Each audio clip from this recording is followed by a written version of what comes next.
தோசைக்கல்ல தோசை ஊற்றுனீங்கன்னா சரியாக வராமல் ஒட்டி பிடிச்சிக்கிட்டே இருக்குன்னா இந்த வீடியோ கண்டிப்பாக உங்களுக்கு யூஸ்ஃபுல்லாக இருக்கும்.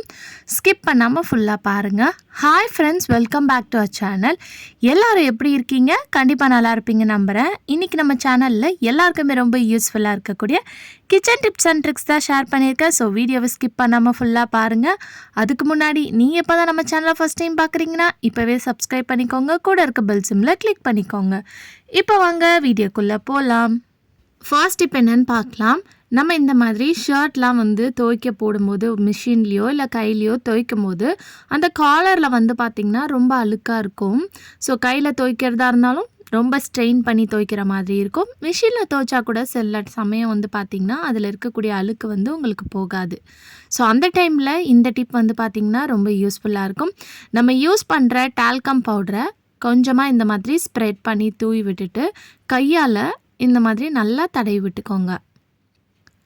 ஸோ மேலே ஒரு கோட்டிங் மாதிரி கொடுத்துட்டு இந்த மாதிரி அந்த ஷர்ட் 2 சைடு வச்சு நல்லா இந்த மாதிரி ரப் பண்ணி விடுங்க. இந்த மாதிரி ரப் பண்ணும் போதே உங்களுக்கு அந்த காலரில் இருக்கக்கூடிய எல்லா அழுக்கும் பார்த்திங்கன்னா உங்களுக்கு போயிடும். ஸோ உங்களுக்கு பார்க்கும்போதே நல்ல டிஃப்ரென்ஸ் தெரியும். ஸோ ஒயிட் ஷர்ட்லாம் யூஸ் பண்ணுறவங்களுக்கு இந்த டிப் கண்டிப்பாக ரொம்ப யூஸ்ஃபுல்லாக இருக்கும். இதுக்கப்புறம் நீங்கள் கையிலையும் வாஷ் பண்ணிக்கலாம், இல்லை மிஷினில் போட்டு கூட நீங்கள் வாஷ் பண்ணிக்கலாம். ட்ரை பண்ணி பாருங்கள். அடுத்த டிப் என்னன்னு பார்க்கலாம். மிக்ஸி ஜாரோட கேப்பில் இந்த மாதிரி இந்த ரப்பர் இருக்கும். நம்ம வாஷ் பண்ணும்போது சம்டைம்ஸ் எடுப்போம் கையில், அது நல்லா ஃபிக்ஸ் ஆகிட்டு இருக்கும். அதுவும் மிக்ஸி ஜார் வாங்கின புதுசில் நல்லா டைட்டாக இருக்கும், கிரிப்பாக வராது. ஸோ அந்த டைமில் இந்த டிப்பை நீங்கள் ட்ரை பண்ணிக்கோங்க. ஒரு ஸ்பூனை வச்சு நீங்கள் இந்த மாதிரி பண்ணி விட்டாலே போதும். உங்களுக்கு ஈஸியாக அந்த ரப்பர் எடுத்துடலாம். அதுக்கப்புறம் நீங்கள் இதை வாஷ் பண்ணிவிட்டு அதுக்கப்புறம் ஆஸ் யூஷுவல் நீங்கள் இதை போட்டுட்டு யூஸ் பண்ணிக்கலாம். இந்த ரப்பர்லாம் லூஸ் ஆயிடுச்சுன்னா சுடு தண்ணியில் போட்டு நல்லா ஒரு 10 நிமிஷம் அப்படியே மூடி வச்சுட்டு அதுக்கப்புறம் நீங்கள் எடுத்து யூஸ் பண்ணி பாருங்கள். நல்லா கிரிப்பாக இருக்கும். இருக்கிற கிளைமேட்டுக்கு அப்பப்போ மழை பெய்யுது. மழை வந்தாலே ஒரு மாதிரி ஸ்மெல் பார்த்திங்கன்னா வீட்டில் அடிக்கும். அதுக்கு இந்த டிப்பை ட்ரை பண்ணி பாருங்கள். ஒரு 1/2 லெமன் எடுத்துகிட்டு அதில் ஒரு 3 லவங்கம் இந்த மாதிரி குத்தி வச்சுருக்கேன். இதை நீங்கள் டேரெக்டாக கொண்டு போய் எங்கே வேணாலும் நீங்கள் வச்சுக்கலாம். உங்கள் பெட்ரூமில், பாத்ரூமில், லிவிங் ரூமில், கிச்சனில். இதை வைக்கும்போது நம்மளுக்கு ரூம்லேருந்து வரக்கூடிய பேட் ஸ்மெல் எல்லாத்தையும் இது இழுத்து எடுத்துரும். அது மட்டும் இல்லாமல் கொசு, ஈ தொல்லையும் பார்த்திங்கன்னா உங்களுக்கு இருக்காது. மெயினாக கிச்சன் சிங்க்கிட்ட நீங்கள் இதை வச்சு யூஸ் பண்ணும்போது இந்த ட்ரைனேஜ் ஸ்மெல்லாம் வராது. ட்ரை பண்ணி பாருங்கள். அடுத்த டிப் என்னன்னு பார்க்கலாம். இந்த மாதிரி ஊதுபத்தி யூஸ் பண்ண பாக்ஸ்லாம் இருக்கும். அதை நம்ம யூஸ் பண்ணிவிட்டு தூக்கி போட்டுருவோம் இல்லையா? அதை தூக்கி போடாதீங்க. அதை இந்த மாதிரி நம்ம யூஸ் பண்ணாத நைஃபு, இந்த மாதிரி டூல்ஸ்லாம் இருக்கும்ல, ஷார்ப்பான டூல்ஸ், அதை ஸ்டோர் பண்ணி வைக்கும் போது நீங்கள் அப்படியே வச்சிட்டிங்கன்னா நீங்கள் ரிட்டன் எடுக்கும்போது உங்கள் கை எங்கேயாவது அடிபட கீற சான்ஸ் இருக்குது. அதுக்கு இந்த மாதிரி கார்ட்போர்ட் பாக்ஸில் போட்டு நீங்கள் ஸ்டோர் பண்ணி வச்சிங்கன்னா உங்களுக்கு அது சேஃபாக இருக்கும். ட்ரை பண்ணி பாருங்கள். அடுத்த டிப் என்னன்னு பார்க்கலாம்.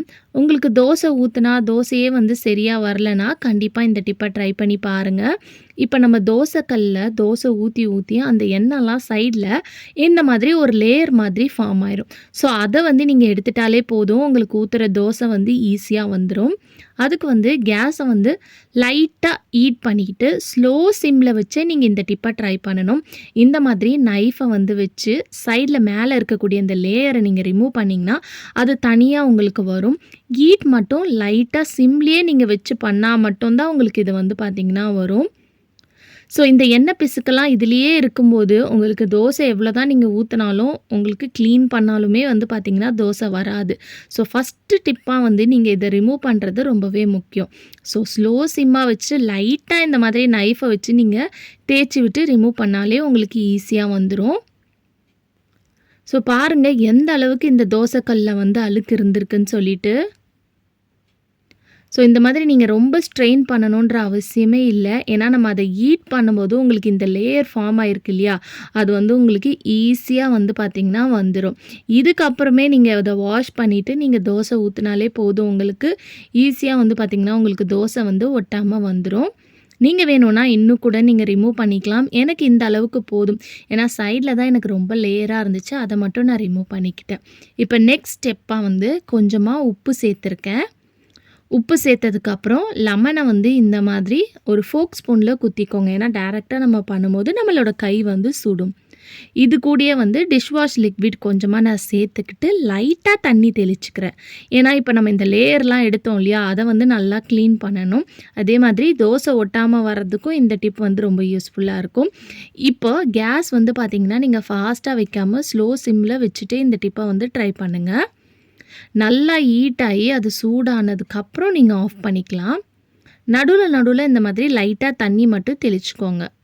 இப்போ இதை நல்லா க்ளீன் பண்ணதுக்கப்புறம் இதை நல்லா ஒரு ஸ்க்ரப்பரை வச்சு வாஷ் பண்ணி எடுத்துகிட்டு வந்துட்டேன். இப்போ வந்து பார்த்திங்கன்னா இன்னும் ஒரு டிப் வந்து நீங்கள் ஃபாலோ பண்ணணும். இதை நல்லா லைட்டாக ஹீட் ஆக விடுங்க. ஹீட் ஆனதுக்கப்புறமா நம்ம வீட்டில் ஐஸ் க்யூப்ஸ் இருக்கும். அந்த ஐஸ் க்யூப்ஸை வந்து இந்த மாதிரி ஒரு 2-3 ஐஸ் க்யூப்ஸை வந்து அதில் போட்டு விடுங்க. அது நல்லா அந்த ஹீட்லேயே வந்து பார்த்திங்கன்னா உங்களுக்கு கரையணும். ஃபுல்லாக இந்த மாதிரி சுற்றி வந்து நல்லா ஸ்க்ரப் பண்ணி விடுங்க அந்த ஐஸ் க்யூப்ஸை. இப்போ இது நல்லா வந்து அந்த ஐஸ் கட்டிலாம் உருகுனதுக்கப்புறம் இதையும் வந்து நீங்கள் க்ளீனாக வாஷ் பண்ணி எடுத்துகிட்டு வந்துடுங்க. நல்லா வாஷ் பண்ணி எடுத்துகிட்டு வந்ததுக்கப்புறம் ஒரு டவலை வச்சு நல்லா தொடச்சிருங்க. இப்போ வந்து நீங்கள் தோசை ஊற்றி பாருங்கள். உங்களுக்கு எவ்வளோ பழைய தோசைக்கல்லாக இருந்தாலும் இந்த மெத்தட் நீங்கள் ஃபாலோ பண்ணி தோசை ஊற்றும் போது உங்களுக்கு தோசை ஒட்டாமல் நல்லா வரும். நீங்கள் இன்னும் வேணும்னா கூட அந்த லேயரை வந்து நீங்கள் நைஃபை வச்சு நல்லா ஸ்ப்ரெட் பண்ணி ரிமூவ் பண்ணிக்கலாம். எனக்கு இந்த அளவுக்கு போதும். ஸோ இப்போ பாருங்கள் தோசை எந்த அளவுக்கு மொறுன்னு ஒட்டாமல் வந்திருக்குன்னு. கண்டிப்பாக இந்த டிப் யூஸ்ஃபுல்லாக இருக்கும். ட்ரை பண்ணி பாருங்கள். அடுத்த டிப் என்னென்னு பார்க்கலாம். இந்த மாதிரி நிறைய சில்வரில் இருக்கக்கூடிய பாத்திரம், டிஃபன் பாக்ஸ்லாம் வச்சுருப்போம். நல்லா புதுசு மாதிரி இருக்கும். நம்ம தூக்கி போட்டதுக்கு மனசே வராது. பட் ஆனால் அதில் ஏதாவது ஹோல்ஸ் இருக்கும். அதனால் நம்ம அதை யூஸ் பண்ணாமல் வச்சுருப்போம். இனிமேல் உங்களுக்கு அந்த கவலை வேண்டாம். ஒரு நெயில் பாலிஷ் மட்டும் இருந்தால் போதுங்க. இப்போ உங்களுக்கு இந்த பாத்திரத்தில் எங்கே ஓட்டை இருக்கோ அந்த இடத்துல இந்த நெயில் பாலிஷை வந்து இந்த மாதிரி கோட்டிங் மாதிரி கொடுத்துக்கோங்க. ஃபஸ்ட்டு ஒரு கோட்டிங் கொடுத்துட்டு அது வந்து நல்லா காய விட்டுருங்க.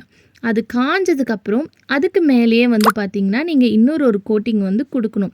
ஸோ இந்த மாதிரி ஒரு 3 கோட்டிங் நீங்கள் கொடுக்கும்போது அதை நல்லா அந்த ஹோல்ஸை வந்து கவர் பண்ணி ஒரு லேயர் மாதிரி ப்ரொடெக்ட் பண்ணும். அதுக்கப்புறம் நீங்கள் என்ன வேணாலும் இதில் ஸ்டோர் பண்ணி யூஸ் பண்ணிக்கலாம். ட்ரை பண்ணி பாருங்கள். அடுத்த டிப்க்கு இங்கே நான் பிளாஸ்டிக் கவர் தான் எடுத்திருக்கேன். நம்ம ஏதாவது கடையில் வாங்கும்போது கொடுப்பாங்க இல்லையா, அந்த கவர் தான் எடுத்திருக்கேன். நீங்கள் திக்கான கவர் இருந்தால் கூட எடுத்துக்கலாம். இதை வந்து உங்கள் வீட்டில் இருக்கக்கூடிய ஸ்விட்ச் போர்ட் சைஸுக்கு ஏற்ற மாதிரி நீங்கள் கட் பண்ணி வந்து எடுத்துக்கோங்க. ஸோ இது எதுக்குன்னு பார்க்கலாம். நீங்கள் இந்த மாதிரி 2 லேயர் 1 லேயர் எத்தனை லேயர் வேணாலும் எடுத்துக்கலாம்.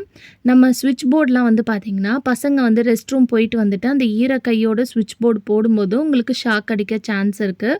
அது மட்டும் இல்லாமல் கிச்சனில் இருக்கக்கூடிய ஸ்விட்ச் போர்டு வந்து பார்த்திங்கன்னா ரொம்ப அழுக்காக எண்ணெய் பிசுக்காக இருக்கும்.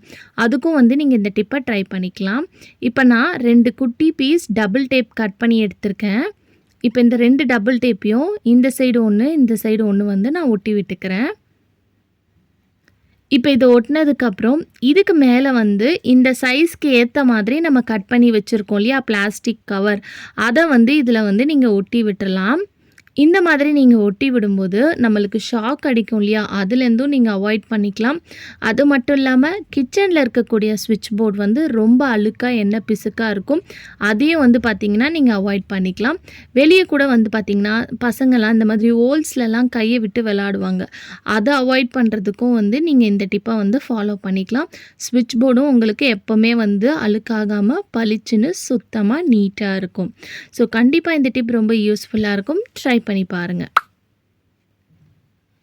ஓகே ஃப்ரெண்ட்ஸ், இன்றைக்கி வீடியோவில் நான் ஷேர் பண்ணி இந்த டிப்லேருந்து ஏதாவது ஒரு டிப் கண்டிப்பாக உங்களுக்கு யூஸ்ஃபுல்லாக இருக்கும்னு நினைக்கிறேன். அப்படி யூஸ்ஃபுல்லாக இருந்துச்சுன்னா மறக்காமல் நம்ம சேனலை லைக் பண்ணுங்கள், ஷேர் பண்ணுங்கள், கமெண்ட் பண்ணுங்கள், சப்ஸ்கிரைப் பண்ணிக்கோங்க. தேங்க்யூ ஃபார் வாட்சிங்.